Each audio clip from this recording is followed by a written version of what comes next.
வாங்குவோம், தடையாவையும் தூளாக்குவோம், புது விடியலை சேரும் பாதமே. ஆத்மாவிலே விஸ்வாசமே, ஜன மனசில் நிறையும் ஆசையே, ஒளி வீசுவானிடும் மின்னலிதா, ಕೈ ಕೂರ್ತರು ಮಿಚ್ಚಿನಿ ನೀಂಗಿಡ ಹುಮ್ಮಸ್ಸಿನ ಜೊತೆ ಹೊರಟಿದ್ದೇವೆ, ಈ ದೇಶವ ಒಗ್ಗೂಡಿಸಲೆಂದೇ. ಮರಿಮಾ ತೋಡುಗ ఎవరొస్తారు, మరిమా తోడుగా ఎవరొస్తారు, మరిమా తోడుగా ఎవరొస్తారు.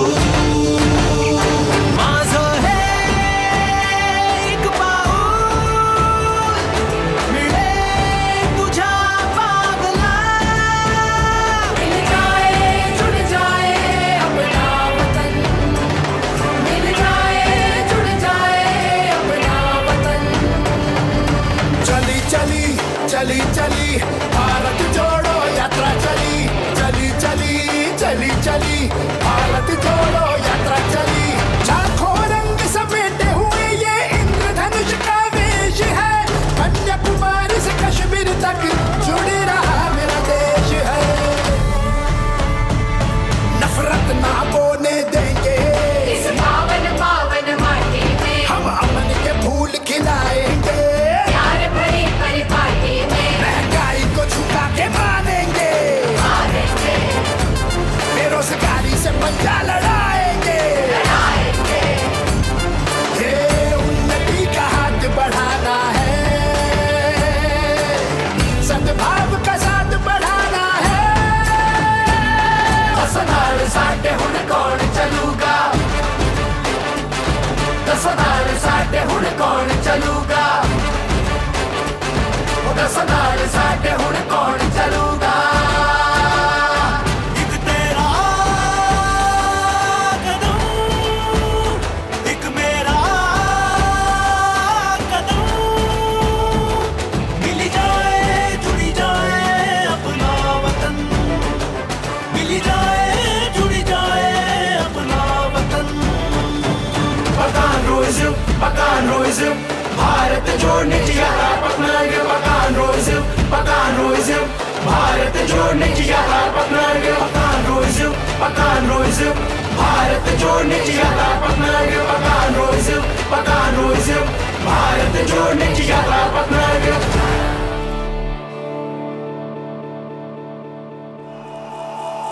अब मैं गुजारिश करता हूं युवाओं के हृदय सम्राट राहुल गांधी जी को आए और संबोधित करें.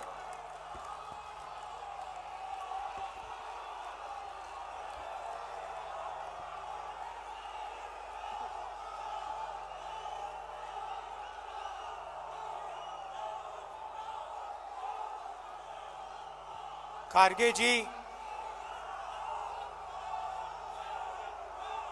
सोनिया गांधी जी, भूपेश बघेल जी, केसी वेणुगोपाल जी,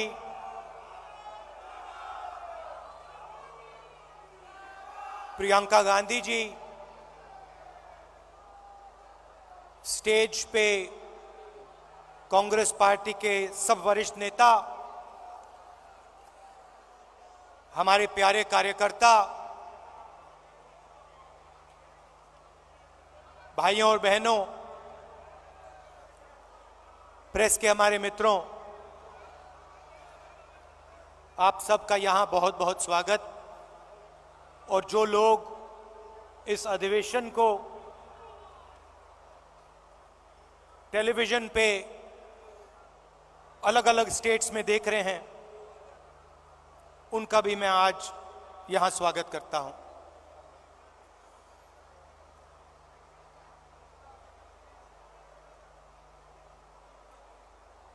चार महीने कन्याकुमारी से श्रीनगर तक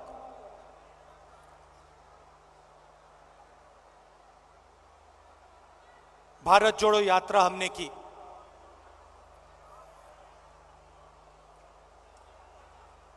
वीडियो में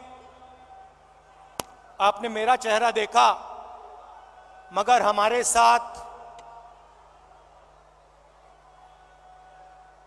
लाखों लोग चले थे, हर स्टेट में चले, बारिश में, गर्मी में, बर्फ में, एक साथ हम सब चले।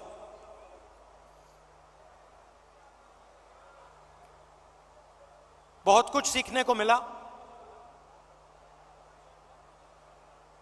अभी जब मैं वीडियो देख रहा था, मुझे बातें याद आ रही थी।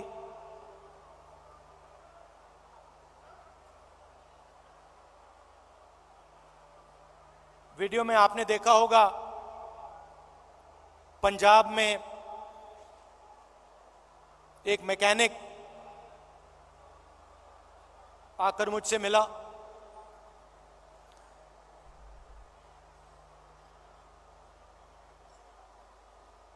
मैंने उसके हाथ पकड़े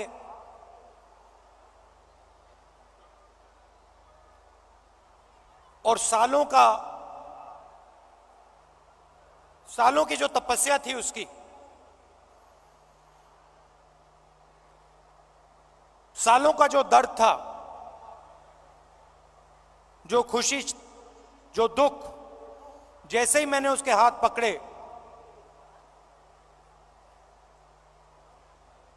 हाथों से मैंने बात पहचानी।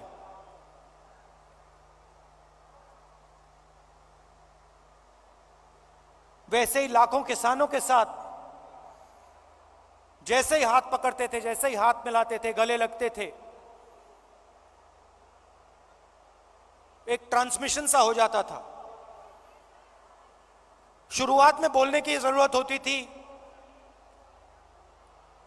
क्या करते हो, कितने बच्चे हैं,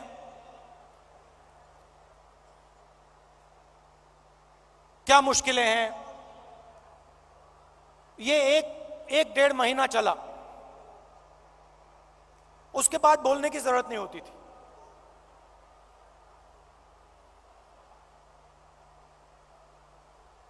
जैसे ही हाथ पकड़ा,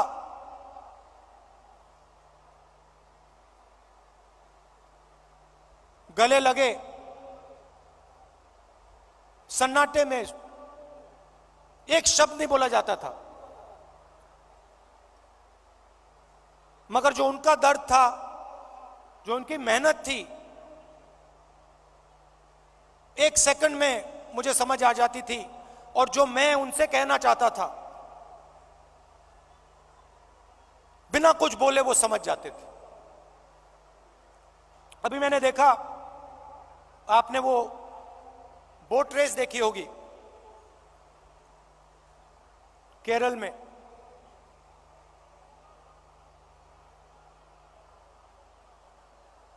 उस समय जब मैं बोट में बैठा था,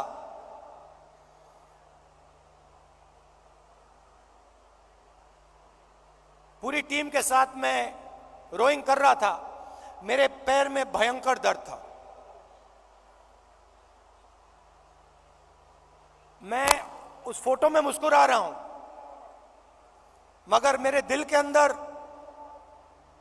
रोना आ रहा था, इतना दर्द था।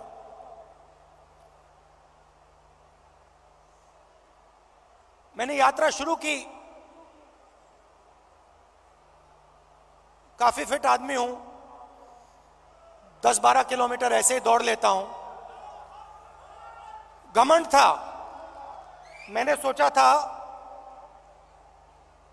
10-12 किलोमीटर चल लेता हूं तो 20-25 किलोमीटर चलने में क्या बड़ी बात। मेरी माइंड में यह था। पुरानी इंजरी थी,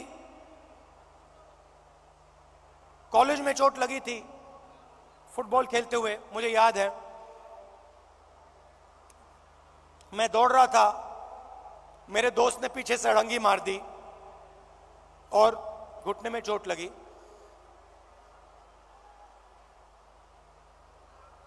दर्द गायब हो गया था, सालों के लिए दर्द गायब था। और अचानक जैसे ही मैंने यात्रा शुरू की, दर्द वापस आ गया।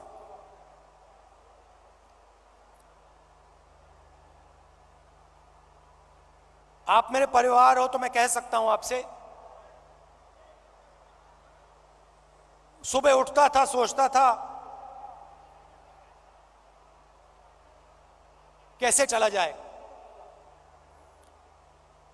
और फिर उसके बाद सोचता था कि भाई 25 किलोमीटर नहीं 3,500 चलने, केरला की बात है, 3,500 किलोमीटर चलने हैं, कैसे चलूंगा।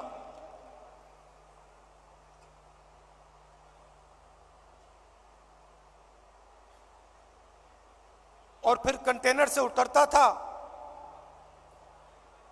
चलना शुरू करता था, लोगों से मिलता। तो पिछले पहले 10-15 दिन में जिसको आप अहंकार कह सकते हो, घमंड कह सकते हो, वो सारा गायब हो गया।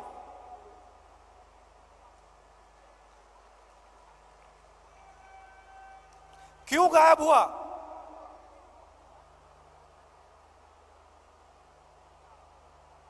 क्योंकि भारत माता ने मुझे मैसेज दिया, देखो तुम अगर निकले हो, अगर कन्याकुमारी से कश्मीर चलने निकले हो, तो अपने दिल से अहंकार मिटाओ, घमंड मिटाओ, नहीं तो मत चलो। और मुझे यह बात सुननी पड़ी, मुझे यह बात सुननी पड़ी। मुझ में उतनी शक्ति नहीं थी कि मैं इस बात को ना सुनूं। और आस्ते आस्ते मैंने नोटिस किया,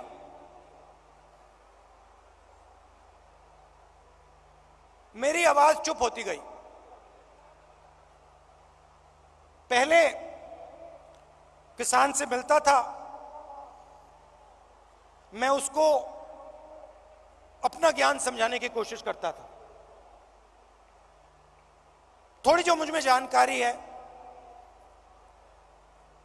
खेती के बारे में, मनरेगा के बारे में,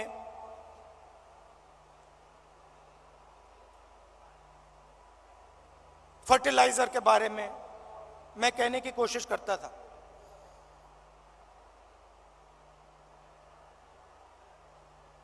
आस्ते आस्ते ये सब बंद हो गया।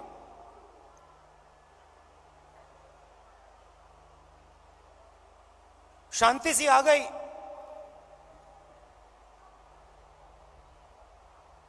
और सन्नाटे में मैं सुनने लगा।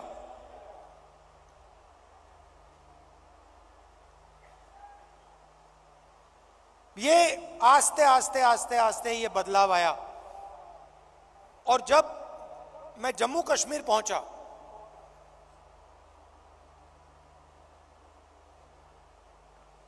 वो भी अजीब सी बात थी।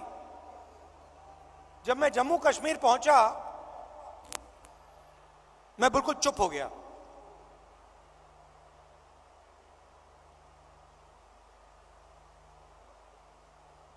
कह लो जैसे मेडिटेशन करता है प्रियंका और मैं, विपासना करते हैं, वैसी बात हो गई कि बिल्कुल चुप हो गया मैं।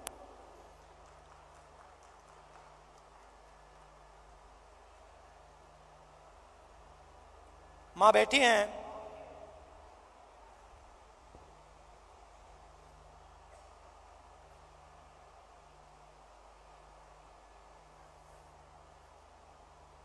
मैं छोटा सा था, 1977 की बात है।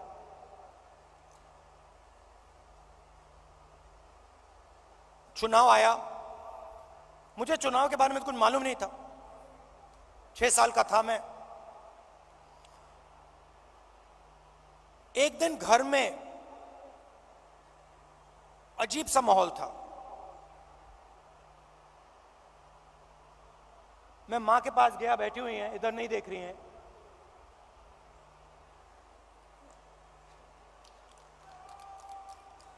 मां के पास गया, मैंने मां से पूछा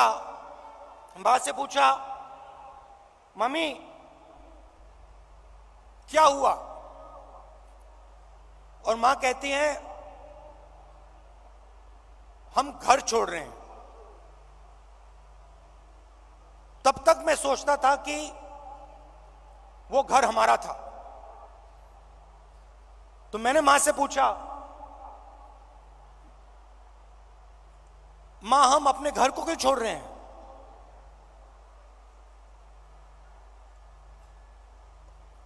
और पहली बार मां ने मुझे बताया कि राहुल ये हमारा घर नहीं है, ये सरकार का घर है और अब हमें यहां से जाना है।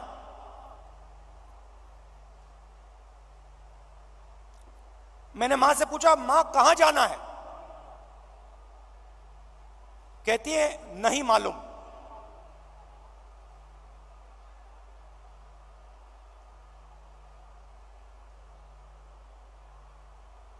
नहीं मालूम कहां जाना है। मैं हैरान हो गया। मैंने सोचा था कि वो हमारा घर था।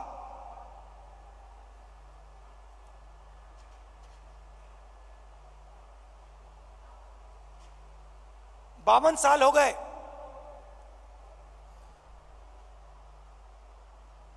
मेरे पास घर नहीं है, आज तक घर नहीं है। और हमारे परिवार का जो घर है वो इलाहाबाद में है, वो भी हमारा घर नहीं है। तो जो घर होता है उसके साथ मेरा बड़ा अजीब सा रिश्ता है। मैं 12 तुगलक लेन में रहता हूं, मगर मेरे लिए वो घर नहीं है। तो जब मैं निकला कन्याकुमारी से निकला, मैंने अपने आप से पूछा कि भाई मेरी जिम्मेदारी क्या बनती है। अब मैं चल रहा हूं, भारत का दर्शन करने निकला हूं, भारत को समझने के लिए निकला हूं। हजारों लाखों लोग चल रहे हैं, भीड़ है, मेरी क्या जिम्मेदारी है?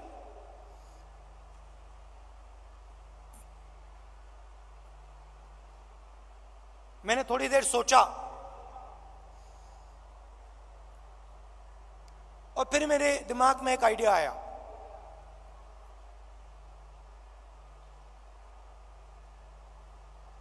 मेरे ऑफिस के लोगों को मैंने बुलाया जो मेरे साथ थे, मेरे साथ चल रहे थे। मैंने उनको कहा, देखिए यहां पे हजारों लोग चल रहे हैं, धक्का लगेगा, लोगों को चोट लगेगी, बहुत भीड़ है। हमें एक काम करना है, मेरे साइड में, मेरे सामने 20-25 फुट आगे, इस तरफ 20-25 फुट, इस तरफ 20-25 फुट, ये जो जगह है, ये जो खाली जगह है जिसमें हिंदुस्तान के लोग आएंगे, हमसे मिलने आएंगे,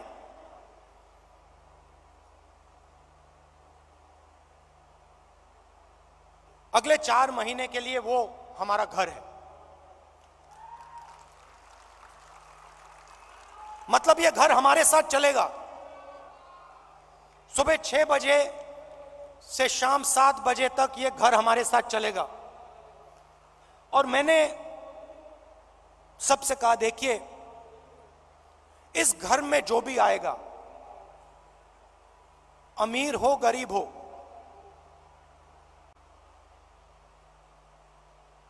बुजुर्ग हो युवा हो बच्चा हो, किसी भी धर्म का हो, किसी भी स्टेट का हो, हिंदुस्तान से बाहर का हो, जानवर हो, उसको यह लगना चाहिए कि मैं आज अपने घर आया हूं।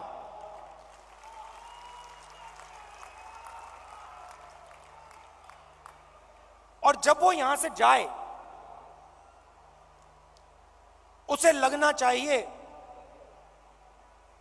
कि मैं अपने घर को छोड़ के जा रहा हूं। छोटा सा आइडिया था, मगर इसकी गहराई मुझे तब नहीं समझ आई। जैसे ही मैंने यह किया,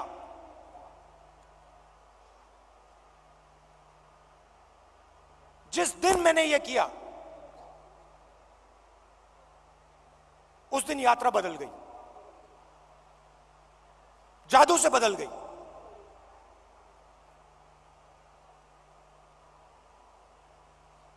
लोग मेरे साथ राजनीतिक बात नहीं कर रहे थे।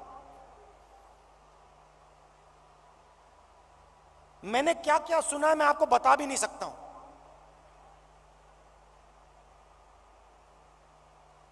हिंदुस्तान की महिलाओं ने मुझे क्या कहा है इस देश के बारे में, मैं आपको बता नहीं सकता हूं।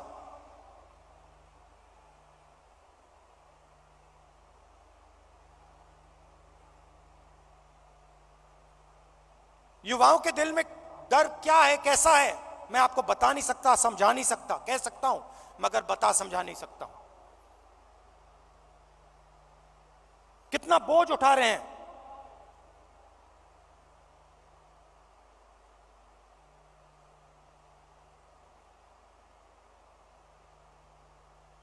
तो बिल्कुल रिश्ता बदल गया। एक उदाहरण देता हूं, पता नहीं आपने शायद नहीं देखा। चल रहे थे हम सुबह सुबह,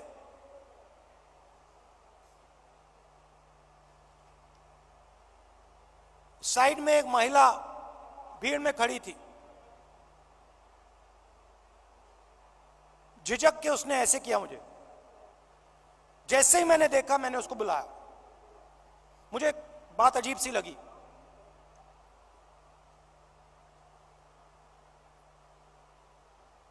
मेरे पास आई, मैंने हाथ पकड़ा, मुझे एकदम मालूम पड़ गया कि कुछ ना कुछ गलत है। जैसे मैं प्रियंका का हाथ पकड़ता हूं, वैसे मैंने उसका हाथ पकड़ा था। कोई फर्क नहीं। मैंने सोचा उस समय सोचा ये मेरी बहन नहीं है, ये मैं क्या कर रहा हूं? जो मेरा प्यार मेरी बहन के लिए है, मैं इसको कैसे दे रहा हूं? अजीब सा लगा।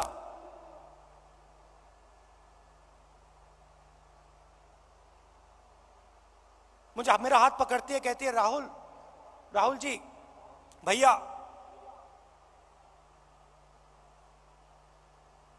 मैं आपसे मिलने आई हूं।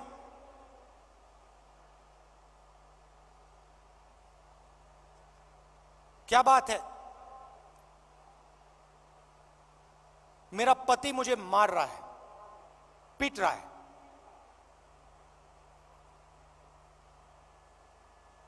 मैंने कहा कब?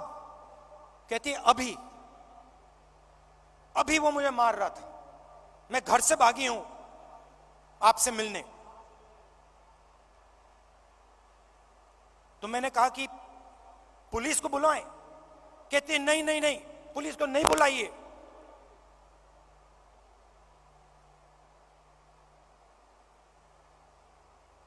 फिर मुझे कहती है अब मैं जा रही हूं वापस, फिर से पिटने जा रही हूं। मगर मैं आपको सिर्फ यह बताना चाहती थी कि मेरे साथ क्या हो रहा है। ये महिला अकेली नहीं है, ऐसी लाखों करोड़ों महिलाएं इस देश में। तो ये सब मुझे सुनने को मिला। और इस घर को हम आस्ते आस्ते जम्मू कश्मीर तक ले गए।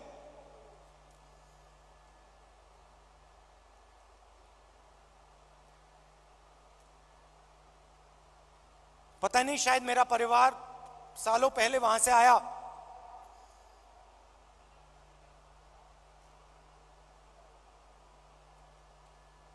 मैंने सोचा कि अजीब सी बात है, कन्याकुमारी से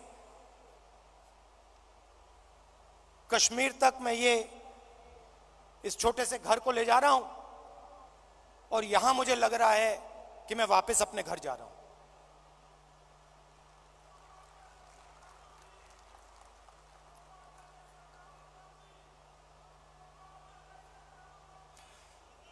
कश्मीर में हम घुसते हैं,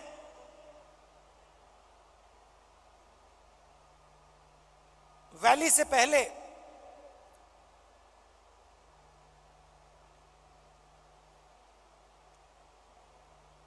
बर्फ है, धूप है,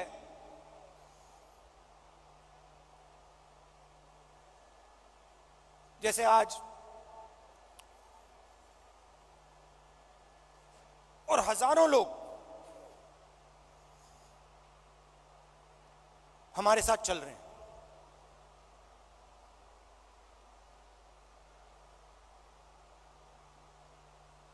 एक लड़का आता है मेरे पास, मेरे साथ चलता है और मुझसे कहता है, राहुल जी मैं आपसे एक सवाल पूछना चाहता हूं। मैंने कहा क्या? कहता है, राहुल जी जब कश्मीर के लोगों को दुख होता है, जब हमारे दिल में चोट लगती है,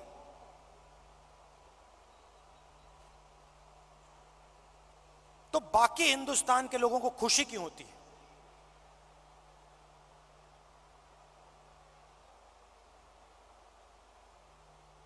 मैंने कहा गलतफहमी में हो, ऐसी कोई बात नहीं है। मैं कन्याकुमारी से यहां तक आया हूं, मैं दावा दे के कह सकता हूं कि करोड़ों लोगों के दिल में यह भावना नहीं है।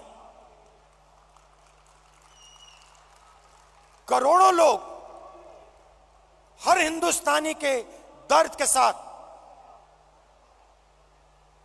हर हिंदुस्तानी के साथ खड़े हैं। चुने हुए लोग हैं, मैंने कहा चुने हुए लोग हैं जो खुश होते हैं।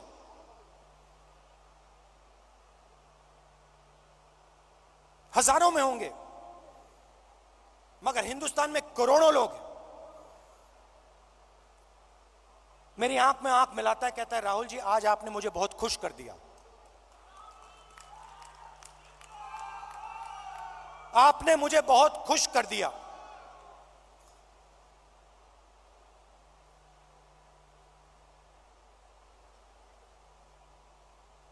बातचीत करते हुए मैं देख रहा था, चारों ओर तिरंगा, सड़क पे तिरंगा, पहाड़ों पे तिरंगा, पीछे तिरंगा, आगे तिरंगा, सब जगह तिरंगा।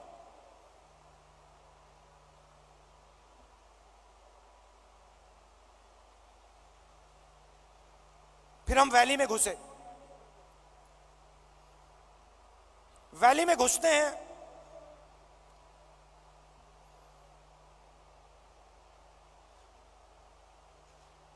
बादल छा जाते हैं,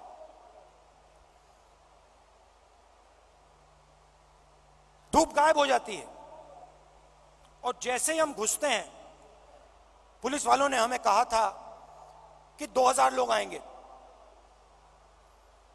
मेरे सिक्योरिटी वालों ने सोचा था 2000 लोग आएंगे। जैसे ही हम घुसते हैं, वहां पे 40,000 लोग खड़े।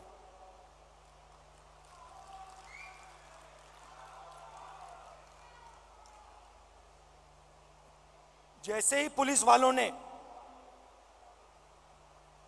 40,000 लोगों को देखा, रस्सी छोड़ के भाग गए। हम देख रहे हैं, जिसको रोप पार्टी कहते हैं, वो सब गायब हो गई।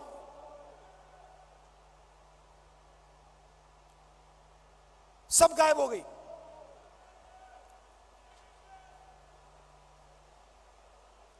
मैं देख रहा था,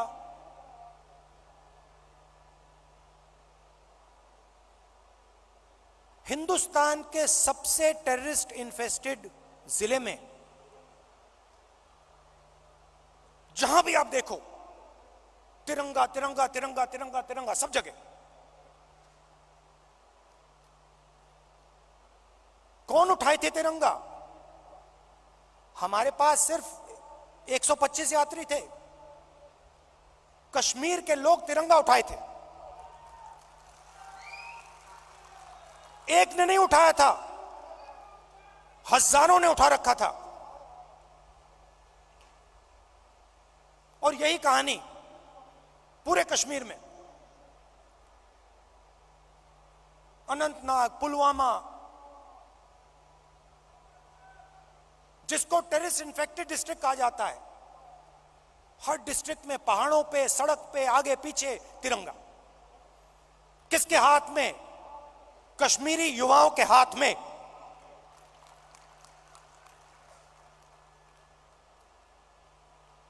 सीआरपीएफ के लोग मुझसे कह रहे, भैया ये तो हमने कभी जिंदगी में नहीं देखा, ये क्या हो गया?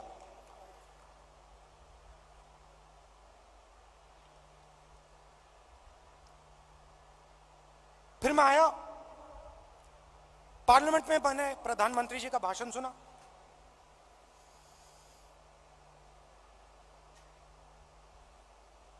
कहते हैं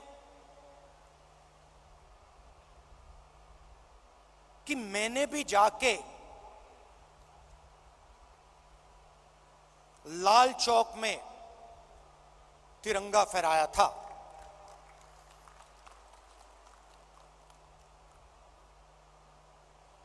मैं सुन रहा था, मैंने सोचा, देखिए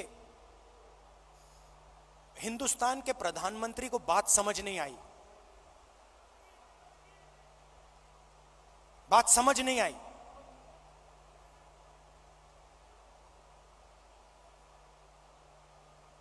नरेंद्र मोदी जी ने बीजेपी के 15-20 लोगों के साथ जाकर लाल चौक पे तिरंगा फहराया। भारत जोड़ो यात्रा ने लाखों कश्मीरी युवाओं के हाथ से तिरंगा फहराया।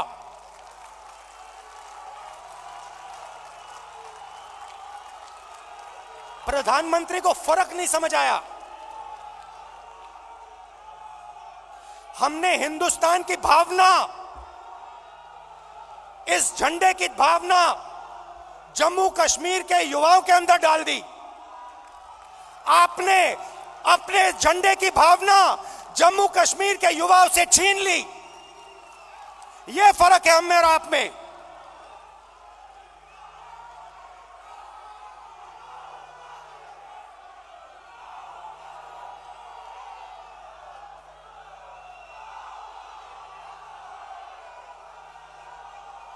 ये जो झंडा है, ये जो तिरंगा है, ये दिल की भावना है, ये दिल के अंदर से आती है। हमने इस भावना को कश्मीर के युवाओं के दिल के अंदर जगाया। हमने उनसे नहीं कहा कि भैया तुम्हें तिरंगा लहराना है, तुम्हें तिरंगा उठा के चलना है। नहीं, किसी से नहीं कहा। अपने आप आए, हजारों लाखों आए और अपने हाथ में तिरंगा उठा के चले। क्यों चले? मैं आपको बताता हूं। कश्मीरी युवा ने मुझे कहा, मुझे कहता है, राहुल जी आज मैं आपके साथ तिरंगा लिए चल रहा हूं। जानते हो क्यों? मैंने कहा क्यों? कहते क्योंकि आपने हम पर और मुझ पर भरोसा किया है। आपने अपना दिल हमारे लिए खोला है और हम अपना दिल आपके लिए खोलेंगे।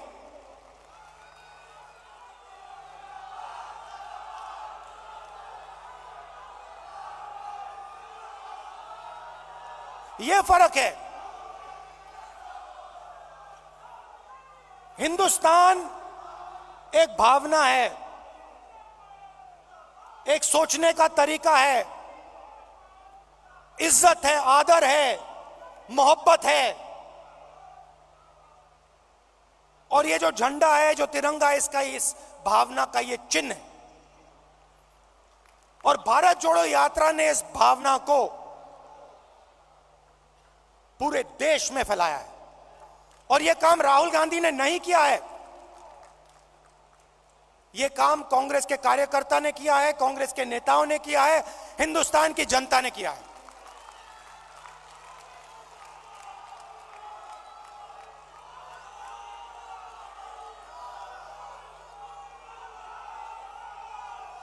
अब देखिए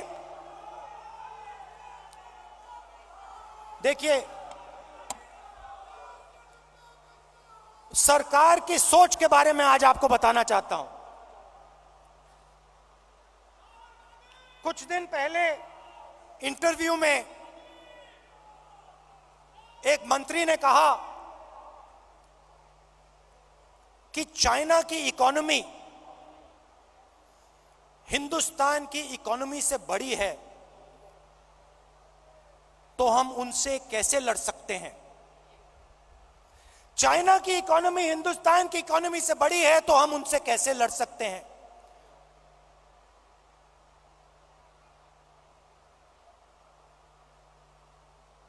जब अंग्रेज हम पर राज करते थे, क्या उनकी इकोनॉमी हमारी इकोनॉमी से छोटी थी?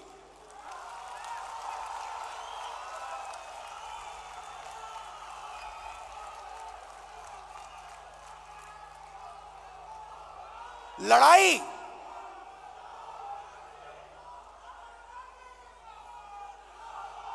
इसका मतलब जो आपसे शक्तिमान है उससे आप लड़ो ही मत, जो आपसे कमजोर है उसी से लड़ो।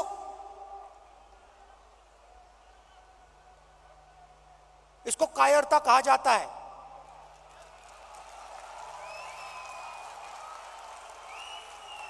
सावरकर की विचारधारा, अगर जो आपके सामने आपसे तगड़ा है, मजबूत है, तो उसके सामने अपना सिर झुका दो, मत्था टेक दो। हिंदुस्तान के मंत्री कह रहे हैं, हिंदुस्तान का मंत्री चाइना से कह रहा है कि आपकी इकोनॉमी हमसे बड़ी है, तो हम आपके सामने खड़े नहीं हो सकते हैं।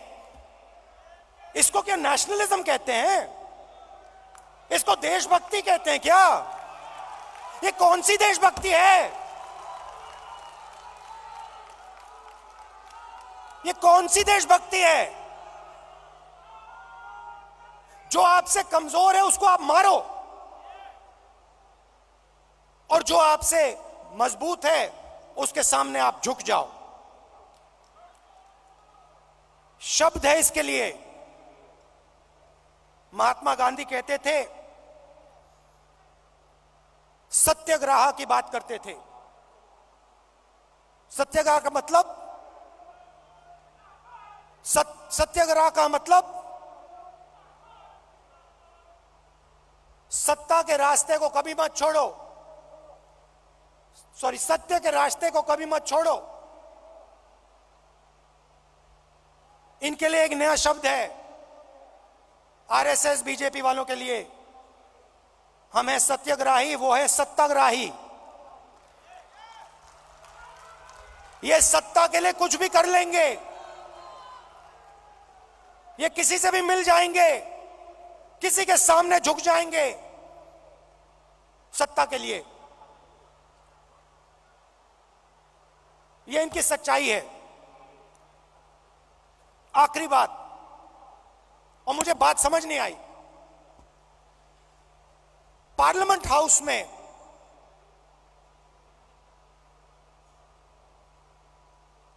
मैंने एक उद्योगपति पे आक्रमण किया, अदानी जी पे मैंने आक्रमण किया। मैंने कहा कि अदानी जी 609 नंबर से दूसरे नंबर तक कैसे पहुंचे। आपकी जो फॉरेन पॉलिसी बनती है, चाहे वो बांग्लादेश हो, चाहे वो इजराइल हो, ऑस्ट्रेलिया हो, श्रीलंका हो, सब जगह उनको फायदा मिलता है। इजराइल में सारे के सारे डिफेंस के कॉन्ट्रैक्ट मिल गए। श्रीलंका में एक व्यक्ति कहता है कि राजापाक्सा जी ने उन्हें कहा कि नरेंद्र मोदी जी ने दबाव डालकर अदानी जी को कॉन्ट्रैक्ट दिलवाया। तो मैंने सिर्फ एक सवाल पूछा, नरेंद्र मोदी जी आपका अदानी जी से रिश्ता क्या है? मैंने और कुछ नहीं कहा, मैंने सिर्फ सवाल पूछा, भैया बता दो रिश्ता क्या है। और मैंने ऐसे फोटो दिखाई, उसमें नरेंद्र मोदी जी ऐसे बैठे हैं। नरेंद्र मोदी जी अदानी जी के हवाई जहाज में रिलैक्स करते हुए दिख रहे हैं। तो मैंने पूछा, भैया बता दीजिए रिश्ता क्या है। अब आपने नोटिस किया होगा कि पूरी की पूरी सरकार, सारे के सारे मंत्री अदानी जी की रक्षा करने लग गए।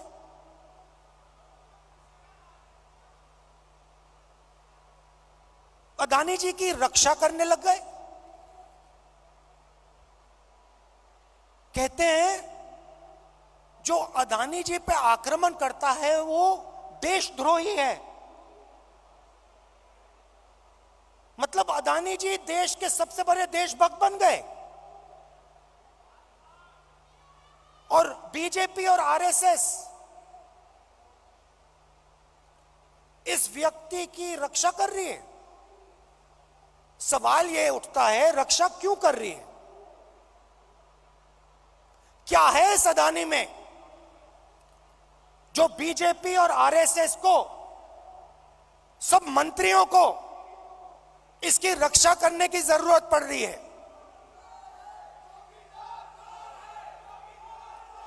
नहीं, सुनिए। और सबसे बड़ा सवाल ये जो शेल कंपनीज हैं,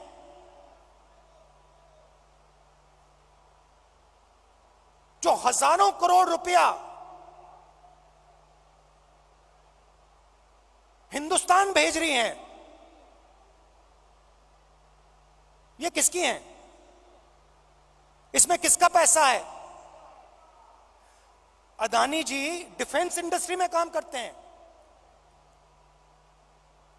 डिफेंस इंडस्ट्री में काम करते हैं, और हिंदुस्तान की सरकार को यह भी नहीं मालूम कि अदानी जी की शेल कंपनी है बाहर। इसमें इन्वेस्टिगेशन क्यों नहीं हो रहा? जेपीसी क्यों नहीं हो रही? डिफेंस का मामला है, देश की रक्षा का मामला है, पता तो लगाना चाहिए ये पैसा किसका है, शेल कंपनीज किसकी हैं, मगर नहीं।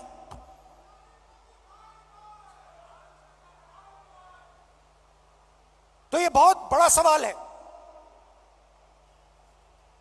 एलआईसी का इन्वेस्टमेंट है, उनका नुकसान हुआ है। ऑस्ट्रेलिया में फोटो दिखती है, नरेंद्र मोदी जी बैठे हैं, स्टेट बैंक चेयरमैन बैठे हैं, वहां के चीफ मिनिस्टर बैठे हैं, अदानी जी बैठे हैं एक मेज पर। स्टेट बैंक $1 बिलियन का लोन दे रहा है। नरेंद्र मोदी जी उस मेज पे क्यों बैठे हैं? क्या लेना देना नरेंद्र मोदी जी का स्टेट बैंक और अदानी के बीच में? क्या लेना देना? तो ये सवाल है, और ये सवाल मैंने पूछे, नरेंद्र मोदी जी से पूछे। बहुत सीधा जवाब था, कोई रिश्ता नहीं है। सिंपल सा जवाब था। हमने पूछा रिश्ता क्या है, नरेंद्र मोदी जी कह सकते थे कोई रिश्ता नहीं।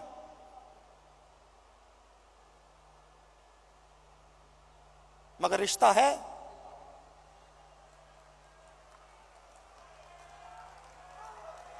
रिश्ता है।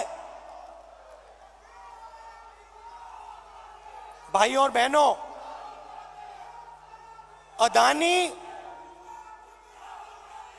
अदानी जी और मोदी जी एक हैं।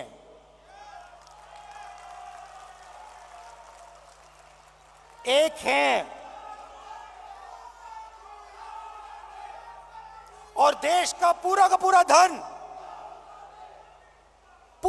धन एक व्यक्ति के हाथ में जा रहा है। Airports, ports, defence, infrastructure, storage, agricultural storage, सेब, हिमाचल प्रदेश में सेब, कश्मीर में सेब, पूरा का पूरा धन एक व्यक्ति के हाथ में जा रहा है। और जब हम प्रधानमंत्री से पूछते हैं ये 609 से 2 कैसे पहुंचा, बस ये बता दीजिए रिश्ता क्या है, हमारी पूरी की पूरी स्पीच एक्सपंज हो जाती है। खारगे जी की पूरी स्पीच एक्सपंज हो जाती है। अदानी जी के बारे में हिंदुस्तान के पार्लियामेंट हाउस में सवाल नहीं पूछा जा सकता है। हम पूछेंगे, एक बार नहीं हजारों बार पूछेंगे, रुकेंगे नहीं जब तक सच्चाई नहीं निकलेगी। अदानी जी की सच्चाई नहीं निकलेगी तब तक हम नहीं रुकेंगे।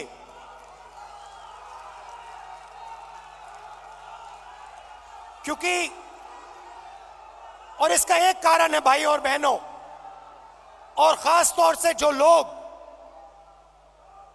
अदानी जी की कंपनी में काम करते हैं उनसे मैं कहना चाहता हूं, ये आपकी जो कंपनी है ये देश को नुकसान पहुंचा रही है,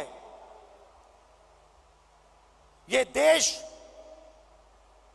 के पूरे इंफ्रास्ट्रक्चर को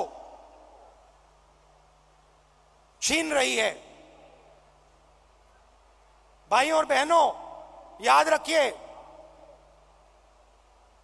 आजादी की लड़ाई भी ईस्ट इंडिया कंपनी के खिलाफ हुई थी। वो भी एक कंपनी थी, उस कंपनी ने भी हिंदुस्तान का सारा धन, सारा इंफ्रास्ट्रक्चर,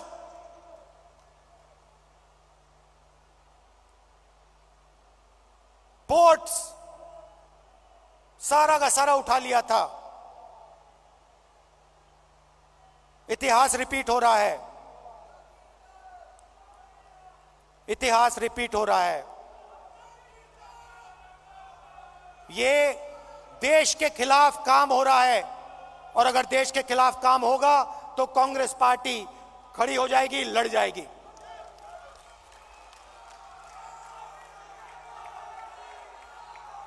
आखिरी बात कहना चाहता हूं, देखिए, यह पार्टी तपस्वियों की पार्टी है, यह पुजारियों की पार्टी नहीं है, यह तपस्वियों की पार्टी है, यह तपस्या की पार्टी है। और आपने देखा छोटी सी तपस्या की, 4 महीने की तपस्या की,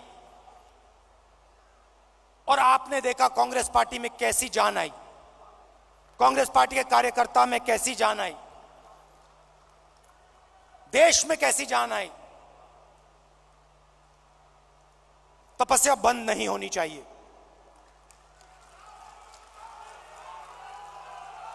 तपस्या बंद नहीं होनी चाहिए। प्रोग्राम चलना चाहिए, तपस्या का प्रोग्राम होना चाहिए, उसमें हर कांग्रेस के कार्यकर्ता को शामिल होना चाहिए, हर नेता को शामिल होना चाहिए। उस प्रोग्राम में दर्द लगना चाहिए, मुश्किल होनी चाहिए, पसीना निकलना चाहिए, चोट लगनी चाहिए। खारगे जी कांग्रेस के प्रेसिडेंट हैं, सीनियर नेता बैठे हैं, तपस्या का प्रोग्राम बनाइए।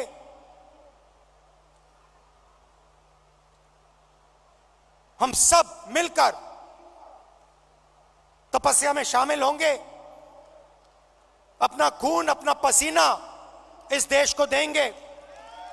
और जैसे मैं आपको गारंटी देता हूं, जैसे ही हम तपस्या में खड़े हो जाएंगे, पूरा का पूरा हिंदुस्तान हमारे साथ तपस्या में खड़ा हो जाएगा, क्योंकि यह देश तपस्वियों का है।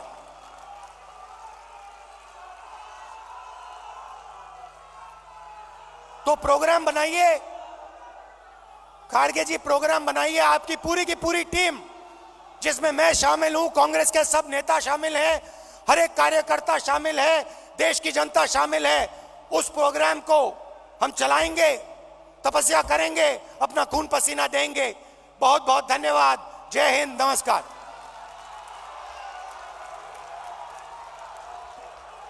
बहुत बहुत शुक्रिया राहुल जी। एक जोशीले, एक इंस्पायरिंग आपके इस अभिभाषण ने कांग्रेस के कार्यकर्ताओं में जान फूंक दी। एक जोर से नारा लगाएंगे, जोड़ो जोड़ो, और जोर से जोड़ो जोड़ो, जोड़ो जोड़ो।